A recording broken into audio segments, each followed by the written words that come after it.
On est d'accord, l'école c'est un peu la base. On y passe des années à bosser, à stresser pour les contrôles. Mais vous êtes-vous déjà demandé si on vous disait vraiment tout? Genre, si certaines leçons qu'on nous balance depuis tout petit, au lieu de nous aider, elles nous bridaient complètement. On va parler aujourd'hui des 10 gros mensonges de l'école, ceux qui peuvent carrément vous empêcher de réussir votre vie. Et attention, accrochez-vous bien, parce que le dernier, c'est une bombe. Il va vous faire voir l'école d'une toute autre façon. Restez bien jusqu'à la fin, vous allez comprendre. Prêt à remettre en question tout ce que vous pensiez savoir? C'est parti. Si vous êtes chaud pour démasquer ces mensonges, lâchez un max de pouces en l'air dans les commentaires. Et partagez la vidéo autour de vous, il est temps que la vérité éclate. Premier mensonge, et croyez-moi, il est énorme. L'école est censée former des esprits libres et créatifs. Faux. En vrai, elle nous formate à mort. On nous apprend à suivre les règles bêtement, à pas faire de vagues, à recracher les mêmes réponses que tout le monde. Sauf que dans la vraie vie, c'est tout l'inverse. Pour réussir, il faut sortir du lot, penser différemment, oser. Du coup, dès demain, je vous lance un défi. Chaque matin, posez-vous une question simple. Comment je peux faire différemment aujourd'hui? Notez vos idées, même les plus folles, et essayez d'en appliquer au moins une dans votre journée. Si vous avez déjà senti que l'école vous coupait les ailes, vous savez de quoi je parle. Partagez cette vidéo, il est temps de libérer notre potentiel. Deuxième mensonge bien pourri. L'échec, c'est le mal absolu. À l'école, on nous apprend à le craindre, à l'éviter comme la peste. Contrôle raté, 0 pointé, honte intersidérale. Sauf que dans la vraie vie, c'est pas du tout ça. Les plus grands, ceux qui ont vraiment réussi, ils ont tous mangé de l'échec. Walt Disney, Elon Musk, Oprah Winfrey, ils se sont plantés, ils se sont relevés, et c'est grâce à ça qu'ils sont devenus des légendes. Alors, question sérieuse. Et vous, quel échec pourrait devenir votre plus grande leçon? Je vous lance un petit exercice. Prenez 5 minutes chrono pour noter un échec récent et réfléchissez à ce qu'il vous a appris. C'est le genre de truc que les vrais leaders font tous les jours.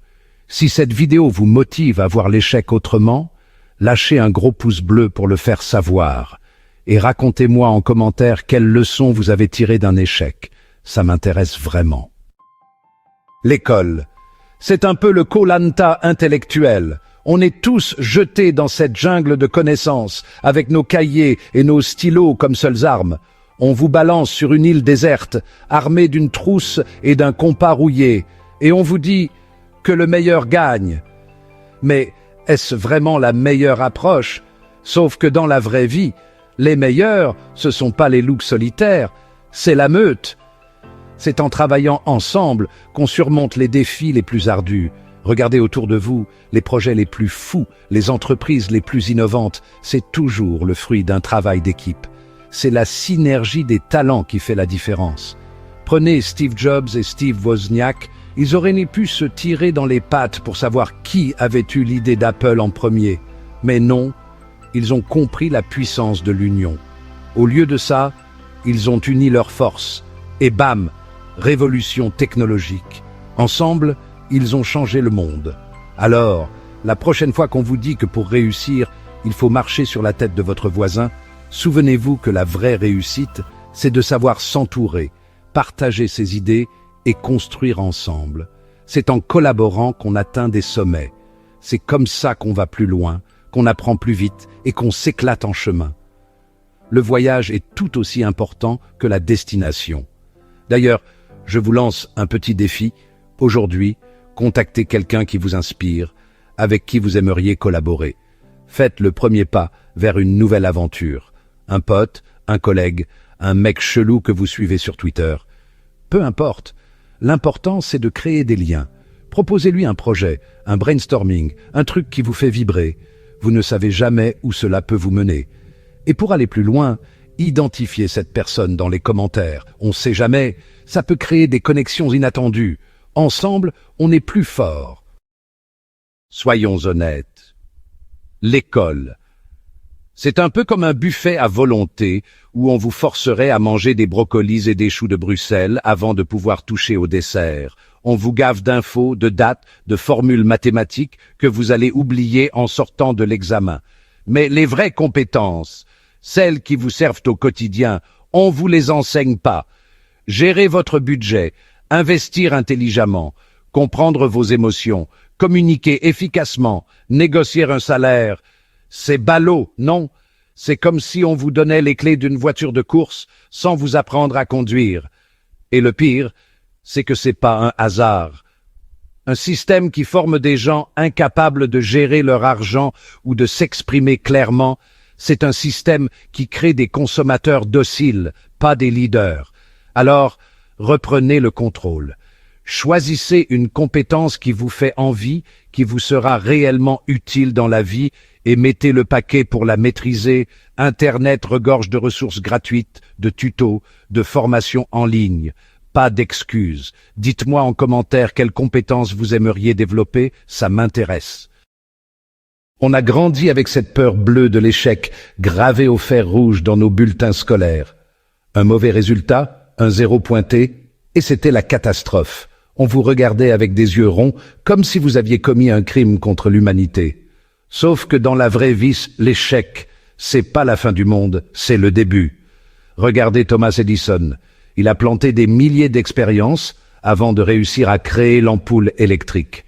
Imaginez, s'il avait abandonné au premier essai, on serait encore tous à la bougie. L'échec, c'est pas une punition, c'est un feedback. C'est la vie qui vous dit « essaie autrement, explore de nouvelles pistes, tu vas y arriver ».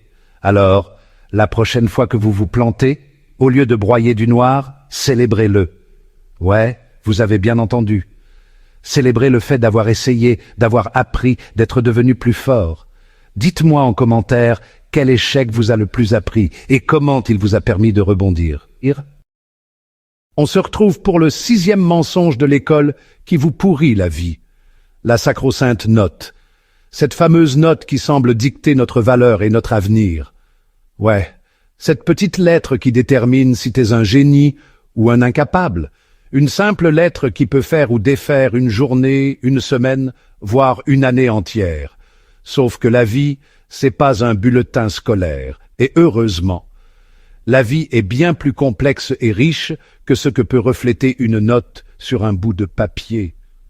On vous a conditionné à penser qu'une bonne note, c'est la clé du succès, que sans ces chiffres, vous n'irez nulle part.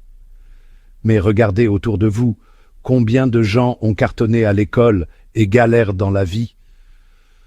Combien de premiers de la classe se retrouvent à stagner dans des emplois qu'ils détestent?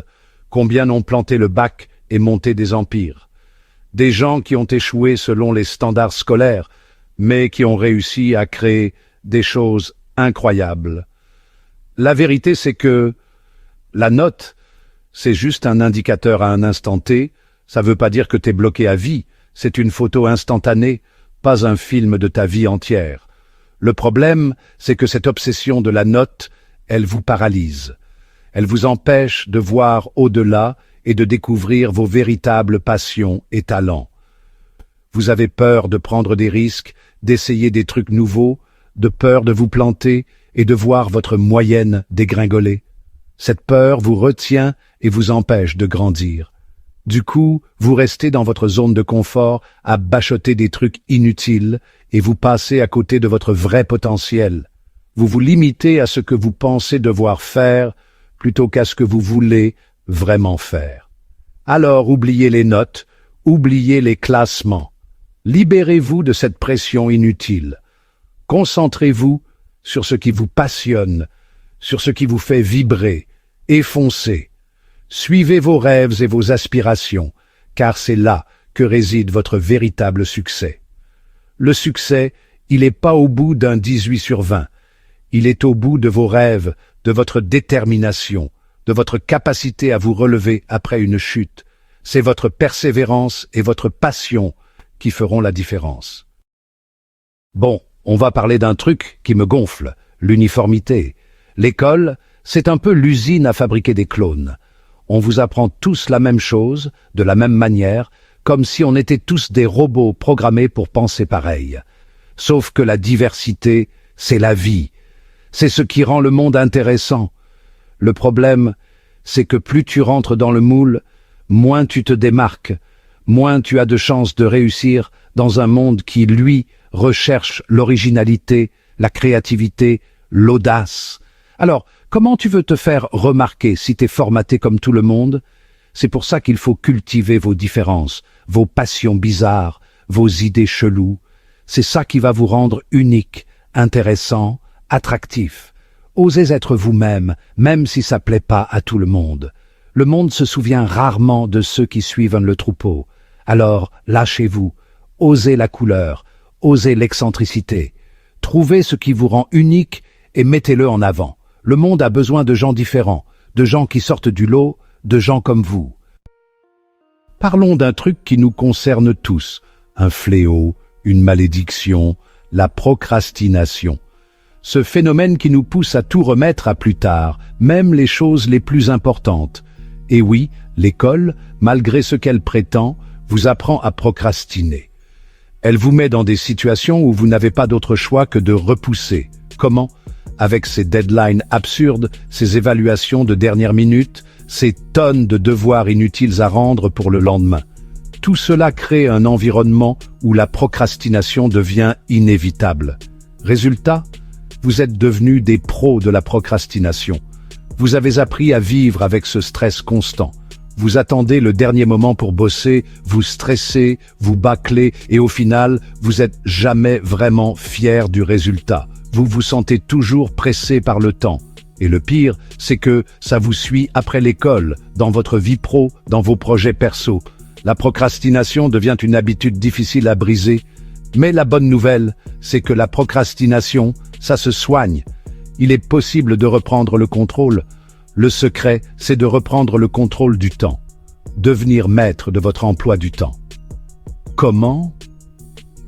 En planifiant vos journées, en organisant chaque heure de manière efficace, en découpant vos tâches en petits objectifs réalisables, en rendant chaque tâche moins intimidante, en vous fixant des deadlines personnels, des échéances qui vous motivent sans vous stresser, et surtout, apprenez à dire non aux distractions.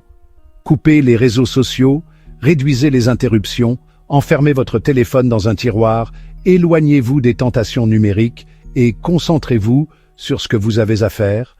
Donnez toute votre attention à vos tâches. Vous verrez, une fois que vous aurez goûté à la satisfaction d'un travail bien fait, en avance, vous ressentirez une immense fierté, vous ne pourrez plus revenir en arrière. Vous aurez découvert une nouvelle manière de vivre et de travailler. Tout le monde connaît cette phrase, le fameux « trouve un bon travail et tu seras tranquille pour la vie ». On vous l'a assez répété, hein? Sauf que le monde du travail d'aujourd'hui, c'est un peu koh-lanta, les gars. C'est hyper compétitif, les choses changent tout le temps, et la sécurité de l'emploi, c'est devenu aussi rare qu'un Pikachu shiny dans Pokémon Go. Du coup, au lieu de chercher une hypothétique sécurité, apprenez à être flexible, à vous adapter, et surtout, à développer vos propres compétences. C'est ça la vraie sécurité dans le monde d'aujourd'hui. Devenez tellement bon dans ce que vous faites que le travail viendra à vous, pas l'inverse. Vous voyez, l'école nous a souvent appris à être dépendants d'un système, d'une entreprise, d'un patron. Mais la vraie liberté, elle est là, dans votre capacité à créer votre propre voie, à être indépendant, à être votre propre patron. C'est ça, le vrai pouvoir, et c'est à la portée de tous. Bon, soyons honnêtes 2 secondes. Qui n'a jamais stressé à cause des notes, des classements, de la pression de réussir à l'école? On nous a tellement mis dans la tête qu'il n'y avait qu'une seule définition de la réussite. Bonne note, grande école, super job, grosse voiture. Mais franchement, c'est quoi la réussite pour vous? Est-ce que c'est d'avoir un job qui vous passionne, même si vous ne roulez pas en Ferrari? Est-ce que c'est de voyager à travers le monde avec un sac à dos? Est-ce que c'est de fonder une famille et d'être un parent présent? La vérité, c'est que la réussite, c'est personnel. C'est vous qui décidez de ce qui compte vraiment pour vous. Alors, Prenez le temps de réfléchir à vos propres aspirations, à vos valeurs, à ce qui vous fait vibrer. Oubliez les définitions toutes faites, les chemins tout tracés. Créez votre propre définition de la réussite et foncez. Voilà, les amis. On arrive à la fin de cette vidéo. J'espère que ça vous a fait réfléchir, que ça vous a donné envie de secouer un peu le système et surtout de prendre votre vie en main. L'école, c'est une étape, mais ça ne définit pas votre avenir. Vous avez le pouvoir de réapprendre, de vous libérer des mensonges et de créer une vie à votre image. Alors, lequel de ces mensonges allez-vous déconstruire en premier? Dites-le moi dans les commentaires. Si cette vidéo vous a apporté de la valeur, montrez votre soutien en aimant, partageant et en vous abonnant. Chaque geste compte pour toucher plus de personnes comme vous.